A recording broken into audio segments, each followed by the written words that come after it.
Hi, I welcome you all to the second video of this series. So, right now we are discussing the PYQs of UP Special and the theme that we have picked up is tourism. तो आज हम लोगों ने पहला question देख लिया and how we are going to approach this particular solving of PYQs that we have also discussed. So, without wasting any time, we will go to the second question which have been asked in 2019. What is Heritage Arc? Underline its importance in Uttar Pradesh in terms of tourism potential. अब पहला question हम लोगों ने discuss किया था तो एक बार उसको रिपीट कर लेते हैं. क्यों रिपीट करना है? बिकॉज दिस पर्टिकुलर क्वेश्चन मैं दिखाऊंगा आपको कि किस तरीके से पहले क्वेश्चन में जिन जिन पॉइंट्स को हम लोगों ने डिस्कस किया है, all those points we are going to, और not all of those points, but we will use most of those points in the second answer as well. तो इसी तरीके से इंटरकनेक्शंस ड्रॉ करने हैं. तो अगर आप लोगों ने पहला क्वेश्चन रिवाइज करके रखा है तो उन्हीं पॉइंट्स को हम लोगों सेकंड क्वेश्चन में किस तरीके से यूज़ करेंगे, किस तरीके से जीएस का फ्रेमवर्क हमारा काम आएगा इस क्वेश्चन में भी. जीएस का फ्रेमवर्क जो मैंने आप लोगों से बोला था कि अगर सिलेबस आपको पता है GS1, GS2, GS3, GS4 का, तो उसी सिलेबस के पॉइंट्स जो होते हैं, चाहे वो इंडिया की सोसाइटी में डाइवर्सिटी का पॉइंट आ जाए, चाहे वो एम्प्लॉयमेंट जनरेशन की बात आ जाए, चाहे पब्लिक प्राइवेट पार्टनरशिप की बात आ जाए. अब ये जो हेडर्स हैं ये हमारे सिलेबस से कनेक्ट, सारे के सारे हेडर्स हमारे सिलेबस से ही निकल करके आते हैं. डाइवर्सिटी GS1 से निकल के आ जाता है, एम्प्लॉयमेंट GS3 से निकल के आ जाता है, वाइल्ड लाइफ इको टूरिज्म की जो अगर बात होगी तो वो GS3 के इन्वायरमेंट वाले पार्ट से निकल करके आ जाएगा. तो यहाँ पे जो चीज़ हम लोग डिस्कस करने वाले हैं कि पहले क्वेश्चंस के किस तरीके से हम जो भी हम लोगों ने पॉइंट डिस्कस किए हैं, सेम उन्हीं पॉइंट्स को हम किस तरीके से सेकंड क्वेश्चन में भी यूज़ कर सकते हैं और किस तरीके से हमको फ्रेमवर्क से यूज़ करना है. तो क्वेश्चन है what is heritage arc. Heritage arc है क्या? Underline its importance in Uttar Pradesh in terms of tourism potential. इसकी इंपॉर्टेंस क्या है उत्तर प्रदेश के टूरिज्म पोटेंशियल को इंक्रीज करने में. अब दोनों पार्ट्स को एड्रेस करना है. So we will directly go to our answer which we have written और फिर डिस्कस करते हैं इस क्वेश्चन.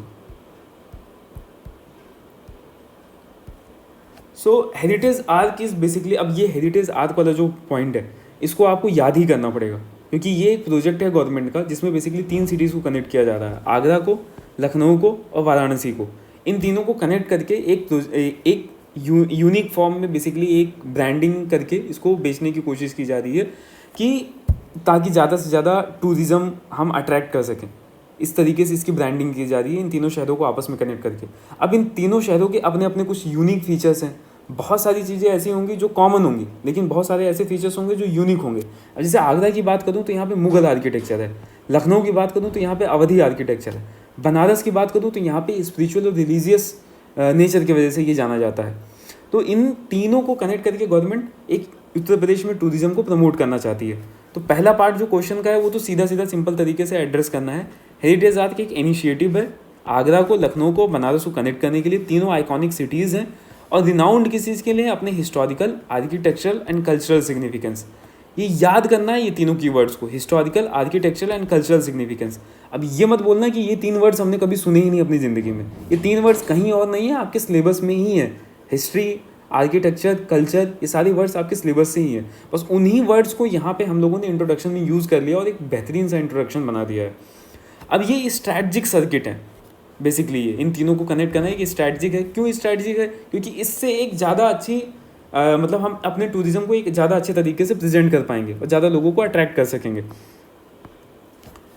तो डोमेस्टिक एंड इंटरनेशनल टूरिज्म, अगर पहला वीडियो देख रखा है तो तुरंत समझ में आएगा कि डोमेस्टिक और इंटरनेशनल टूरिज्म को किस तरीके से हम लोगों ने पहले वाले में भी यूज़ किया था जब उत्तर प्रदेश की टूरिज्म पॉलिसी के बारे में बात करना था. तो वहाँ पे भी हम लोगों ने पहला पॉइंट यही लिखा था कि डोमेस्टिक और इंटरनेशनल टूरिज्म को बढ़ाना है.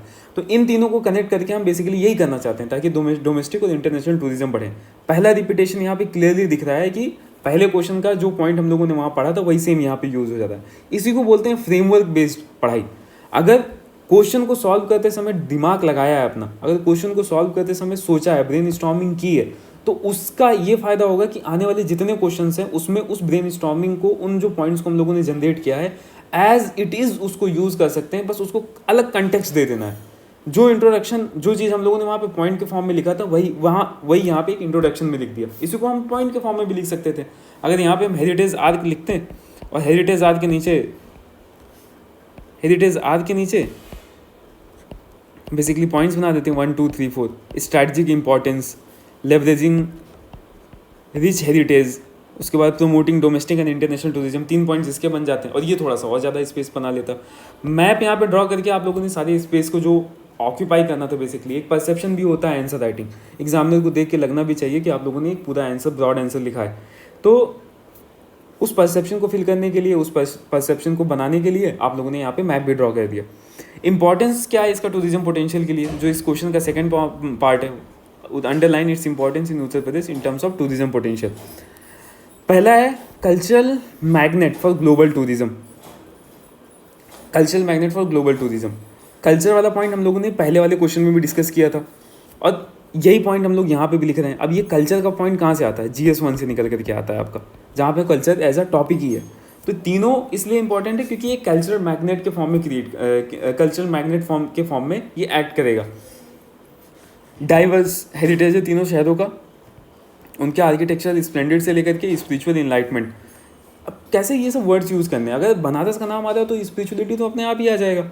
तो इसलिए कल्चरल मैग्नेट के फॉर्म में ये एक्ट कर रहा है तीनों शहर मिल करके। रिलीजियस टूरिज्म, जहाँ कल्चर की बात आ गई, कल्चर का एक पार्ट ही है रिलीजन।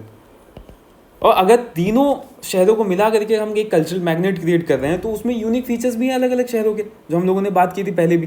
तो बनारस का यूनिक फीचर क्या है, उसका रिलीजियस टूरिज्म। ना ही लखनऊ में उस तरीके के रिलीजियस टूरिज्म है, ना ही आगरा में रिलीजियस टूरिज्म है, लेकिन बनारस का यूनिक फीचर है रिलीजियस टूरिज्म। तो पहला पॉइंट मैंने लिखा कल्चरल मैग्नेट, दूसरा पॉइंट मैंने तुरंत लिख लिया कि रिलीजियस टूरिज्म। पहले पॉइंट से दूसरा पॉइंट मैंने जनरेट कर लिया, जहाँ कल्चर की बात की वहाँ पे रिलीजन की बात मैंने कर दी तुरंत। तो इसी तरीके से इंटरकनेक्शंस ड्रॉ करके हम लोगों ने 2 पॉइंट्स यहाँ पे क्रिएट कर लिए, दूसरा पॉइंट पहले ही पॉइंट से क्रिएट कर लिया। तो Varanasi along with near by cities, कौन से, प्रयागराज हो गया, अयोध्या हो गया, ample scope for spiritual and religious visits. Third point, reflect India's diversity, जो मैं इनिशियली आपको बता रहा था कि जो ये GS1 का पॉइंट है, अगर हम देखें यहाँ पे जब रिलीजियस विजिट की बात कर रहे हैं, यहाँ पे रिलीजियस टूरिज्म की बात कर रहे हैं यहाँ पे, और उसके साथ ही साथ में हम हेरिटेज और आर्किटेक्चर की बात कर रहे हैं, तो हम देख रहे हैं कि आगरा के अंदर मुगल आर्किटेक्चर है, लखनऊ के अंदर अवधी आर्किटेक्चर है, बनारस के अंदर एक हमारा सिविलाइजेशनल ग्लोरी है बनारस, एंशियंट सिविलाइजेशन ग्लोरी है हमारा बनारस। तो इन तीनों के मिक्स होने की वजह से जो एक गंगा जमुनी तहजीब है जो उत्तर प्रदेश का, वो भी रिफ्लेक्ट होगा, वो भी लोग देखने के लिए आएंगे। और जो हम लोगों ने पहले क्वेश्चन में यूज़ किया था ये वैल्यू एड, यूपी नहीं देखा तो इंडिया नहीं देखा, वही सेम मैंने यहाँ पे यूज़ कर लिया कि अगर इन तीनों शहरों को नहीं देखा तो बेसिकली यूपी नहीं देखा तो इंडिया नहीं देखा गया। यहाँ पर मीनिंग यही है कि इन तीनों शहरों को देख लो, इन तीनों जगहों को विजिट कर लो, तो आपको एक इंडिया का सेंस लग जाएगा कि किस तरीके से इंडिया की डाइवर्सिटी या इंडिया में लोग एक साथ रहते हैं, और इंडिया की डाइवर्सिटी भी यहाँ पे पूरी तरीके से आपको देखने को मिल जाएगी। एम्प्लॉयमेंट जनरेशन की हम लोगों ने पहले भी बात की थी, अब यहाँ पे एम्प्लॉयमेंट जनरेशन, अब ये GS1 का था डाइवर्सिटी, रिलीजन भी GS1 से आया, कल्चर भी GS1 से आया। अब यहाँ पे GS3 का मैंने एक पॉइंट यूज़ कर लिया, opportunity for local handicrafts. Local लोग जैसे जरदोजी होता है या चिकनकारी होता है लखनऊ के अंदर, बनारसी साड़ी बनती है आपका बनारस के अंदर, तो इसको ज़्यादा विजिबिलिटी मिलेगी। अगर एक हेरिटेज आर्ट के फॉर्म में आप इन तीनों शहरों को प्रेजेंट करोगे तो इन सब चीज़ों को ज़्यादा विजिबिलिटी मिलेगी, तो पोटेंशियल भी बढ़ेगा टूरिज्म के लिए। और यही क्वेश्चन है बेसिकली, आपको क्वेश्चन क्या है, इंपॉर्टेंस फॉर टूरिज्म पोटेंशियल। तो यही इसका टूरिज्म पोटेंशियल को बढ़ाने के लिए ये एक पॉइंट ये भी है उसके अंदर। हेरिटेज कंजर्वेशन, अब अगर इन तीनों शहरों को हम आपस में कनेक्ट कर रहे हैं तीनों शहरों को, तो इसका मतलब ये नहीं है कि सिर्फ आगरा में ताजमहल ही है या फिर बनारस के अंदर सिर्फ जो बनारस का हेरिटेज है उसी को हमको प्रिजर्व करना है या फिर प्रोटेक्ट करना है। तो उसके आसपास के जो एरिया उनको भी प्रोटेक्ट करना, उनको भी सेफ गार्ड करना है। तो अगर आगरा लखनऊ और बनारस कनेक्ट हो रहे हैं तो फतेहपुर सीकरी को भी हेल्प मिलेगा, उसको भी अगर आदमी कोई भी टूरिस्ट ज़्यादा तो इन सब एरियाज़ को भी विजिट करेगा, चाहे वो फतेहपुर सीकरी हो जाए, चाहे जौनपुर हो जाए, चाहे वो आगरा के आसपास का। उसके साथ में जैसे अवध में बड़ा इमामबाड़ा हमारा जो लखनऊ, इन सब का एक डिमांड बढ़ेगी कि इनको रिस्टोर करो और एक सस्टेनेबल प्रिजर्वेशन का मेथड क्रिएट करो ताकि लॉन्ग टर्म तक इन एरियाज़ को बचाया जा सके।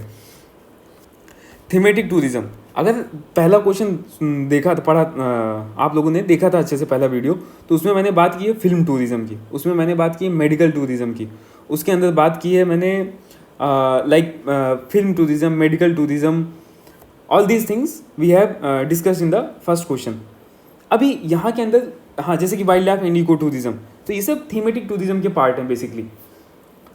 अब यहाँ पे मैंने उसको नहीं लिखा सीधे जा करके कि मतलब हम फिल्म टूरिज्म को प्रमोट करेंगे बनारस में बहुत सारी मूवीज़ की शूटिंग हुई है, मसान जैसी मूवी की शूटिंग बनारस के अंदर ही हुई है, लेकिन मैंने एक ब्रॉडर पॉइंट यहाँ पे लिख दिया कि इन तीनों शहरों को कनेक्ट करने से थीमेटिक टूरिज्म को प्रमोट करने में ज़्यादा आसानी होगी, चाहे वो हेरिटेज हो, चाहे कुलिनरी हो, चाहे स्पिरिचुअल हो। इन इन इन सब चीज़ों पे जो बेसिक टूरिज्म होता है कि कहीं गए तो वहाँ की स्पेशलिटी कुछ खाने के लिए कुछ चीज़ मिल गई, जैसे बनारस में गए तो कलाकंद खा लिया, लखनऊ के अंदर आए तो लोग बिरयानी ट्राई करते हैं खाने में, आगरा में गया तो पेठा खरीद लिया। तो ये बेसिकली वहाँ की जो डाइवर्सिटी है, फूड की जो डाइवर्सिटी इन तीनों शहरों की, उसको प्रमोट किया जाएगा। तो कोई भी आता है तो सिर्फ हेरिटेज जो वहाँ की उसी को विजिट नहीं करेगा, खाना भी खाएगा। तो इसी को बोलते हैं थीमेटिक टूरिज्म के फॉर्म में, कि हम एक एक थीम को प्रमोट करेंगे, एक एक थीम पे बेस्ड टूरिज्म को प्रमोट करेंगे। और हेरिटेज आर्क जो हमारा इस थीमेटिक टूरिज्म के साथ में अलाइन करता है। ये थीमेटिक टूरिज्म जो है ये उत्तर प्रदेश की टूरिज्म पॉलिसी में भी है, लेकिन वहाँ पे उन्होंने इसको थोड़ा सा और एक्सपैंड करते हुए, इसके और डायमेंशंस को ओपन करते हुए उस तरीके से दिखाया है। यहाँ पे हम लोगों ने उसको डायरेक्टली एक पॉइंट के फॉर्म में लिख दिया। एम्प्लॉयमेंट जनरेशन, टूरिज्म पोटेंशियल को कैसे हेल्प करेगा? एम्प्लॉयमेंट जनरेशन क्रिएट करके। 1 मिलियन जॉब्स का यहाँ पे टारगेट है उत्तर प्रदेश टूरिज्म पॉलिसी में, अगर हेरिटेज आर्क हम लोग क्रिएट करके 1 मिलियन जॉब्स का प्रॉमिस है। GS3 का ये एक पार्ट ये है। एम्प्लॉयमेंट जनरेशन हम लोगों ने टूरिज्म पॉलिसी वाले क्वेश्चन में भी डिस्कस किया था। जो रूरल इकॉनमी है, आसपास के गांव हैं, उनको भी एक बूस्ट मिलेगा उस एरिया में। कैसे मिलेगा? इनिशिएटिव जैसे ब्रेड एंड ब्रेकफास्ट एक इनिशिएटिव है, along with rural home stay, गाँव में जाकर के रहना है अगर किसी को, तो will benefit and uplift the rural economy. इसको यहाँ पे हम लोगों ने कनेक्ट कर दिया कि जो आसपास के गांव हैं उनको भी फायदा मिलेगा। इंफ्रास्ट्रक्चर डेवलपमेंट, जब पहले क्वेश्चन में टूरिज्म पॉलिसी की बात हो रही थी तो वहाँ पे यही था कि हमको infrastructure development, government infrastructure development पे फोकस कर रही है। वहाँ पे भी मैंने ये बात बताई थी, अयोध्या में राम मंदिर तो बन गया, लेकिन जब तक एयरपोर्ट नहीं बनेगा तब तक बाहर से लोग वहाँ पे नहीं आ पाएंगे। तो इंफ्रास्ट्रक्चर डेवलपमेंट को भी बूस्ट मिलेगा इसके हेल्प से, या पोटेंशियल जो क्रिएट होगा, टूरिज्म पोटेंशियल को बढ़ावा देगा, वो इंफ्रास्ट्रक्चर डेवलपमेंट से भी होगा। जो भी एरिया इसके बीच में आ रहा होगा, हेरिटेज आर्क के बीच में, उसको रोड कनेक्टिविटी, वे फाइंडिंग साइनेज, ये अच्छा कीवर्ड है, वे फाइंडिंग साइनेज, ये बहुत ज़्यादा इंपॉर्टेंट है टूरिज्म के लिए। कोई ज़्यादा तो उसको पता होना चाहिए कि वो कहाँ जा रहा है। टूरिस्ट कन्वीनियंस और सेफ्टी, ऐसे एम्यूनिटीज़ भी क्रिएट करनी पड़ेंगी जिससे इंश्योर हो सके कि टूरिस्ट कन्वीनियंस रहे और सेफ्टी भी प्रमोट हो सके। इंटरनेशनल ब्रांडिंग में भी हेल्प करेगा ये हमारा। अब इंटरनेशनल ब्रांडिंग कहाँ का है? GS2 का ही तो पॉइंट है। इंटरनेशनल अफेयर्स वहाँ पे हम लोग पढ़ते हैं, सॉफ्ट कल्चर की बात करते हैं, तो यहाँ पे ये पॉइंट यूज़ कर लिया हम लोगों ने कि इंटरनेशनल ब्रांडिंग में हेल्प करेगा। Architectural features, cultural feature, historical elements, जो गंगा जमनी तहजीब है उसको रिफ्लेक्ट करेगा यहाँ पे। इकोनॉमिक कैटलिस्ट के फॉर्म में ये एक्ट करेगा। लोकल आर्टिसंस, अब यहाँ पे बेसिकली खेल ये है कि मुझे पता है कि मैंने अपने जितने पॉइंट्स हैं उनको यूज़ कर लिया है। अगर मैं इकोनॉमिक कैटलिस्ट वाली बात यहाँ पे लिखता, जहाँ पे हम लोगों ने बात की है एम्प्लॉयमेंट की, जहाँ पे मैंने बात की है जरदोजी और बनारसी साड़ी की, इन सब चीज़ों की, लोकल हैंडीक्राफ्ट्स की बात की थी, तो ये इतना इफेक्टिव नहीं रहता। बट एट द एंड जब आप आंसर आपका खत्म हो रहा है तो आप दिखा दो कि किस तरीके से जो arc has potential to generate income for local artisans, hospitality and service sector. ये कीवर्ड्स को यूज़ करके आपने एक नया पॉइंट क्रिएट कर दिया। तो 11 पॉइंट से आपका ये एक तो आंसर कंप्लीट बन रहा है कि दोनों पार्ट जो थे उसको आप लोगों ने आंसर किया। फ्रेमवर्क के थ्रू आप लोगों ने आंसर किया इस क्वेश्चन को। GS1 से भी एक पॉइंट यूज़ कर लिया इंटरनेशनल ब्रांडिंग का। GS3 से पॉइंट यूज़ किया एम्प्लॉयमेंट जनरेशन का, रूरल इकॉनमी को बूस्ट करने के लिए। उसके बाद में थीमेटिक टूरिज्म वाला जो हम लोगों ने पहले भी देखा था पहले क्वेश्चन में, उसको भी यूज़ कर लिया यहाँ पे। यूपी नहीं देखा तो इंडिया नहीं देखा। उसके बाद फिर bread and breakfast, rural home stay, way finding signage, roads and connectivity, ऐसे जो कीवर्ड्स हैं जो इंपॉर्टेंट है अपने आंसर्स में यूज़ करने के लिए। इतने ब्रॉड पॉइंट, इतने बड़े पॉइंट्स आप वहाँ पे नहीं लिख करके आओगे ना, इसके लिए इतना टाइम रहेगा आपके पास। यही कीवर्ड्स आप वहाँ पे यूज़ करोगे। अभी इसको समझाने के लिए या फिर मुझे अपनी प्रिपरेशन को और ज़्यादा शार्प करने के लिए these keywords I need to use, but and the exam these keywords along with the broader framework, मुझे ये ज़रूरी है इसको यूज़ करना, so that it remains dense and all lot of things goes in my mind. तो exam के अंदर आपको इन चीज़ों को ज़्यादा यूज़ करना है, जो कीवर्ड्स हैं उनको ज़्यादा यूज़ करना है एक अच्छा आंसर लिखने के लिए। तो कीवर्ड्स आपको यहाँ पे सारे कीवर्ड्स मिलते चले जा रहे हैं, चाहे इकोनॉमिक कैटलिस्ट है, गंगा जमुनी तहजीब है, local artisans, hospitality, service sector, way finding signage, rural home stay, जो भी मैंने डिस्कस किया है। So you will see that जो पहला क्वेश्चन डिस्कस किया टूरिज्म पॉलिसी को लेकर के, जो सेकंड क्वेश्चन की हेरिटेज आर्क है क्या और किस तरीके से टूरिज्म पोटेंशियल को बढ़ा सकता है, ये उसको डिस्कस किया हम लोगों ने। वही फ्रेमवर्क यूज़ होता चला जा रहा है, GS का फ्रेमवर्क यूज़ हो रहा है, चाहे वो डाइवर्सिटी हम यूज़ कर रहे हैं, चाहे एम्प्लॉयमेंट यूज़ कर रहे हैं हम, चाहे रूरल इकोनॉमी की बूस्ट करने की बात कर रहे हैं, चाहे इंफ्रास्ट्रक्चर डेवलपमेंट की बात कर रहे हैं, हेरिटेज कंजर्वेशन की बात कर रहे हैं, उन्हीं फ्रेमवर्क को एक नए कंटेक्स्ट में हम प्रेजेंट करते हुए चले जा रहे हैं. तो this is the second question of our discussion. Now we will go to the third question. Keep in mind कि जितने भी क्वेश्चंस हम डिस्कस करते चले जा रहे हैं उनके जो ब्रॉडर पॉइंट्स हैं वो आपके दिमाग के अंदर होना चाहिए. इसके बाद आप खुद फील करोगे कि जो मैं नया क्वेश्चन लिखने जा रहा हूँ किस तरीके से मैं उन्हीं पॉइंट्स को यूज करके मैं नया क्वेश्चन आंसर कर सकता हूँ. Describe the locations of major tourist places of Bundelkhand tourist circuit of UP. अब बुंदेलखंड टूरिस्ट सर्किट के बारे में यहाँ पूछ रखा है, तो इसका आंसर जो होगा वो थोड़ा सा स्पेसिफिक आंसर हो जाएगा, क्योंकि बुंदेलखंड के कुछ अपने यूनिक फीचर्स होंगे, बुंदेलखंड के कुछ अपने वहाँ का अपना हेरिटेज होगा, वहाँ का अपना कल्चर होगा, तो उसको यहाँ पे लिखना बहुत ज़रूरी है, उसको एड्रेस करना बहुत ज़रूरी है. जेनरिक पॉइंट्स तो यहाँ पे लिख सकते हैं, लेकिन बुंदेलखंड से रिलेटेड जो स्पेसिफिक पॉइंट्स हो उनको लिखे बिना this answer is not going to be like, जो एक परसेप्शन होना चाहिए कि जो हम आंसर लिख रहे हैं वो दिखना चाहिए हमारे उसमें, वो चीज़ यहाँ पे नहीं हो पाएगा. तो हमको पहले कुछ चीज़ें जान लेनी है बुंदेलखंड के बारे में. तो हिस्टोरिकल और कल्चरल सिग्निफिकेंस है बुंदेलखंड का, उसके हेरिटेज का, उसके आर्किटेक्चर का, और नेचुरल ब्यूटी भी है बुंदेलखंड के अंदर. सिर्फ हेरिटेज आर्किटेक्चर अगर आप लिख करके आओगे तो एक ठीक है, वो तो सबको पता है, but this particular area of Uttar Pradesh Bundelkhand is also naturally very beautiful. Chitrakoot, वहाँ पे रामघाट है, गुप्त गोदावरी है, भरत मिलाप टेम्पल है. Jhansi is famous for 1857, Jhansi fort है, रानी महल है. Mahoba, proximity to Khajuraho, Kakramath sun temple, Alha Udal. ये याद रखना है आपको, क्योंकि क्वेश्चन पूछा ही है, ये डायरेक्टली क्वेश्चन यही पूछ लिया आपसे. Location of major tourist places tourist circuit of Bundelkhand, सीधा ही लोकेशन पूछ लिया है, तो आपको ये याद रखना है. चित्रकूट हो गया, झांसी हो गया, महोबा हो गया. लेकिन इसको याद करने का मतलब, जैसे अगर आप ये सोच रहे हो कि नहीं एक क्वेश्चन के लिए हम क्यों याद करें, ऐसा नहीं है. जब हम अदर बाकी के थीम्स पे हम डिस्कशन चालू करेंगे, जैसे मिनरल्स का जो थीम है वहाँ पे डिस्कशन करेंगे, तो वहाँ पे भी देखेंगे कि किस तरीके से यूज़ हो सकता है इन जगहों के नाम, चाहे वो कालिंजर हो, चाहे वो ललितपुर हो, बांदा हो, हमीरपुर हो, इन सब ये सब जगहों के जो नाम है जो बुंदेलखंड एरिया है, इसका यूज़ वहाँ पे भी होगा. तो इसके मल्टीपल फायदे हैं. तो अभी से याद करके चलोगे तो ये नाम आपके दिमाग में ज़्यादा टाइम तक रिटेन रहेगा, और जब वहाँ पे आप यूज़ करोगे तो आपको इसका यूज़, जब दूसरे क्वेश्चंस में आप इसको यूज़ करोगे तो आपको इसकी वैल्यू पता चलेगी. तो it's better to remember it now only. चाहे तो चित्रकूट में रामघाट है, गुप्त गोदावरी है, भरत मिलाप टेम्पल है. झांसी में 1857 के वॉर के लिए फेमस है, झांसी फोर्ट है, रानी महल है. महोबा खजुराहो के बहुत नज़दीक है, ककरमात सन टेम्पल है वहाँ पे, आला उदल. कालिंजर चंदेल डायनेस्टी नीलकंठ टेम्पल यहाँ पे है. ललितपुर के अंदर देवघर है, दशावतार टेम्पल है, और गुप्त डायनेस्टी से भी रिलेटेड है ललितपुर. बांदा में सहजर स्टोन है, कलिंजर फोर्ट क्राफ्टमैनशिप के लिए जाना जाता है. ये क्राफ्टमैनशिप बहुत जगह पे आएगा आपका, ये सहजर स्टोन आपका कई जगहों पे यूज़ होने वाला है. बेसिकली बहुत सारे आंसर्स में यूज़ होना चाहिए, चाहे वो रीजनल डिस्पैरिटीज़ वाले आंसर है वहाँ पे भी यूज़ होगा. एम्प्लॉयमेंट जनरेशन किस तरीके से बुंदेलखंड में, वहाँ पे भी यूज़ हो जाएगा. माइनिंग या फिर मिनरल्स वाले आंसर में वहाँ पे भी यूज़ होगा वो. हमीरपुर गायत्री शक्तिपीठ, माँ Maheshwari Devi temple. Jalaun Kalpi birth place of Vedvyas ji को सब जानते होंगे, लेकिन जालौन में पैदा हुए थे ये नहीं कोई जानता होगा. एंड जालौन बुंदेलखंड में ये तो बिल्कुल भी नहीं जानते होंगे. देवघर जैन टेम्पल्स के लिए फेमस है, एंशियंट फोर्ट आर्किटेक्चर है यहाँ पे. चरखरी महोबा में है, हिस्टोरिकल टाउन, बुंदेला आर्किटेक्चर के लिए फेमस है. तो किन 11 जगहों के नाम है जो इस टूरिस्ट सर्किट में आते हैं बुंदेलखंड के? चित्रकूट, झांसी, महोबा, कालिंजर, ललितपुर, बांदा, हमीरपुर, जालौन, देवगढ़, चरखरी. 4-5 बार रिपीट करोगे आप इसको, अपने आप आपके दिमाग में फिट हो जाएगा. और साथ ही साथ में आप हिस्ट्री से भी कनेक्ट कर सकते हो यार. झांसी आपका मॉडर्न इंडियन हिस्ट्री से रिलेटेड, 1857, झांसी फोर्ट, रानी महल किसका रानी महल होगा? रानी लक्ष्मीबाई का महल होगा.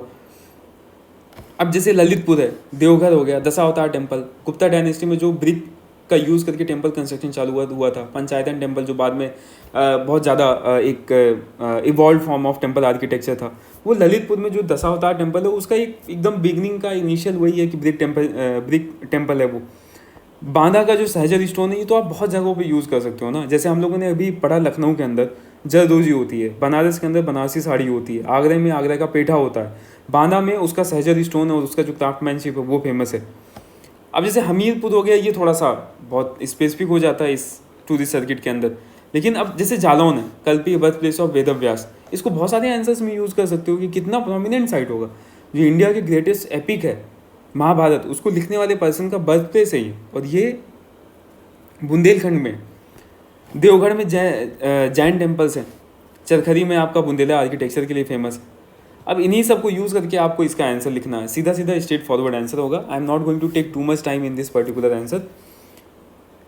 Bundelkhand tourist circuit is a region immense cultural, historical, architectural significance. मैं आपसे क्लियरली बोल रहा हूँ कि एक ही, दो ही, तीन कीवर्ड्स हैं, उन्हीं को यूज़ करके you can make an number of introductions. Her question का इंट्रोडक्शन यूज बना सकते हो आप। यही मैं यूज़ कर रहा हूँ, कल्चरल, हिस्टोरिकल एंड आर्किटेक्चर। यही GS1 से उठाया मैंने, 3 वर्ड्स मैंने याद किए, उन्हीं को यूज़ करके I am writing one good introduction. अपने एंशियंट फोर्ट्स के लिए जाना जाता है, टेम्पल्स के लिए, हेरिटेज साइट्स के लिए जाना जाता है। River braids, Bundelkhand river braids with sound of glory, devotion and valour.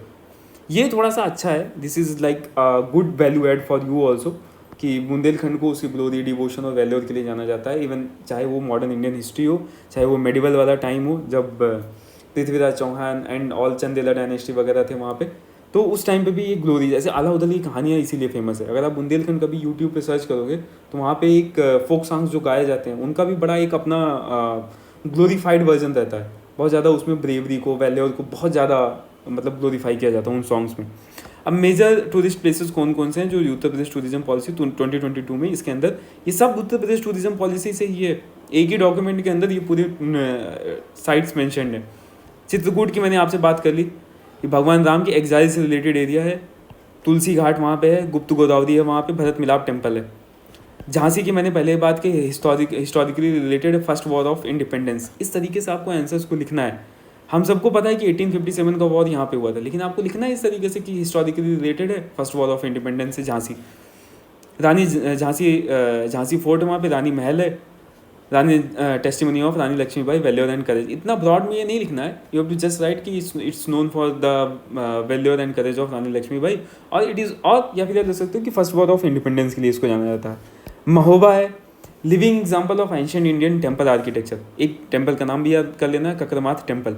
ये क्वेश्चन आपका प्रीलिम्स में भी आ सकता है कि ककरमाथ टेम्पल कहाँ पे है, तो उस रिस्पेक्ट से भी ये इंपॉर्टेंट हो जाता है। इसको यूज़ कर सकते हो आप अपने प्रीलिम्स में, इसको यूज़ कर सकते हो आप अपने दूसरे पेपर्स में भी। अगर आपका UPSC का पेपर हो तो भी महोबा का नाम वहाँ पे डाल सकते हो आप। कालिंजर फोर्ट जो है आपका, चंदेला डायनेस्टी से ये को रिलेटेड है, और इस एरिया में नीलकंठ टेम्पल भी होता है, अपने ग्रैंड स्कल्पचर्स के लिए बहुत ज़्यादा फेमस है। ललितपुर, देवघर टेम्पल है यहाँ पे, गुप्ता पीरियड से रिलेटेड है, और दशावतार टेम्पल। बांदा अपने क्राफ्टमैनशिप के लिए, सहजर स्टोन के लिए फेमस है। हमीरपुर, गायत्री शक्तिपीठ है यहाँ पे, माँ माहेश्वरी देवी टेम्पल है। Jalaun, Kalpi is a prominent location in Jalaun, the birth place of Vedvyas. Deoghar किसके लिए फेमस है? जैन टेम्पल्स के लिए फेमस है। चरखरी किसके लिए फेमस है? Historical town, best example of Bundela architecture. तो 10 साइट्स हैं जो इस बुंदेलखंड टूरिस्ट सर्किट में पार्ट है। उस बुंदेलखंड टूरिस्ट सर्किट के 10 के नाम आपको याद रख लेने हैं। अगर ये क्वेश्चन रिपीट हो जाता है या बुंदेलखंड से रिलेटेड कोई भी, कि how shall be promote tourism in Bundelkhand, और how the economy of Bundelkhand can be improved, ऐसे कोई भी question, how the regional disparities of Uttar Pradesh can be reduced, तो उसमें ये आप यूज़ कर सकते हो कि Bundelkhand has an number of tourist site by promoting tourism, by highlighting the importance of places like Kalpi, where the great epic writer of India, Mahabharat, Vedavyas was born. We can promote tourism in we can promote tourism in Bundelkhand to generate more revenue and to promote local livelihood, local employment generation, इस तरीके से। तो we have seen these 2 questions, और इन दोनों question से एक sense हमको ये बनता है कि एक तो किस तरीके से हमको अपने फ्रेमवर्क्स को यूज़ करना है, दूसरा कुछ क्वेश्चंस ऐसे होते हैं जिनकी डिमांड्स बहुत स्पेसिफिक होते हैं। यहीं पे हमको कंटेंट की ज़रूरत है, इसी क्वेश्चन के अंदर हमको कंटेंट की ज़रूरत है। इवन दो आप ये सोच के देखो, अगर इस क्वेश्चन में आप you fall short of content, आप मान लो 5 ही पॉइंट लिख पाए, 5 पॉइंट के बाद आपने एक नया हेडिंग डाल दिया, वो हेडिंग डाल दिया कि वे फॉरवर्ड और चैलेंजेस, तो आप जो वे फॉरवर्ड है या फिर इम्पैक्ट ऑफ प्रमोटिंग टूरिज्म, और इम्पैक्ट ऑफ एक नया हेडिंग बना दिया, impact of tourist circuit in Bundelkhand, और उसके अंदर आपने लिखना चालू कर दिया कि एम्प्लॉयमेंट जनरेशन हो जाएगा, यहाँ पे रूरल इकॉनमी को बूस्ट मिल जाएगा, जो हम लोगों ने इसके पहले वाले क्वेश्चन में देखा, इंफ्रास्ट्रक्चर डेवलपमेंट हो जाएगा, यहाँ पे बुंदेलखंड की एक इंटरनेशनल ब्रांडिंग हो जाएगी। तो आपका आंसर तो एनीवेज कंप्लीट हो रहा है और डाइवर्स आपका आंसर दिखने लगेगा. जहाँ पे ये रहेगा कि मुझे कुछ आता ही नहीं है, वहाँ पे आंसर को और अच्छे तरीके से प्रेजेंट किया जा सकता है. So this is basically our discussion of these two questions. In the next video, I will try to complete the remaining questions as well. So thank you for watching this video. Soon I will come with the next video. Thank you.